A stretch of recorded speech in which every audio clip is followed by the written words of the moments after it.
Ah, les congés payés, ces doux moments où l'on peut poser le cartable, éteindre l'ordinateur et se prélasser à la plage ou à la montagne.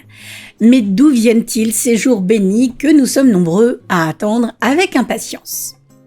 Nous sommes en 1936. La France sort des élections législatives qui portent au pouvoir le Front populaire.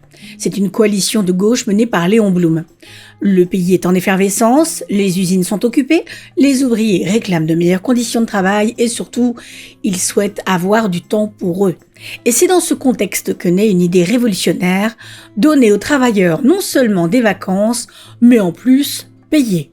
Une idée folle, presque inconcevable à l'époque, car pour beaucoup, le travail est la seule raison d'être. Mais le gouvernement Blum prend le risque et fait voter le 20 juin 1936 une loi qui accorde 2 semaines de congés payés à tous les salariés. 2 semaines, ça paraît bien peu aujourd'hui, mais croyez-moi, à l'époque, c'était énorme. Imaginez donc des familles ouvrières qui, pour la première fois, partent respirer l'air marin ou découvrir les joies des randonnées. Les congés payés, c'était bien plus qu'un simple droit. C'était une révolution culturelle, un souffle de liberté pour des millions de Français. Et depuis, le nombre de jours a bien grandi. En 1956, il passe à 3 semaines, puis à 4 semaines en 1969.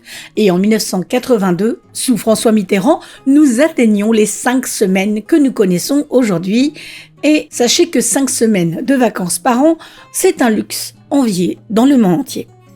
Alors la prochaine fois que vous sirotez un café en terrasse ou que vous flânez dans un musée pendant vos congés payés, elle nous rappelle que ces droits, que l'on considère aujourd'hui comme acquis, sont le fruit de luttes et de rêves d'un monde plus juste. N'empêche que planifier les vacances, des fois, ça c'est du boulot. Et c'est même pas payé, dis donc.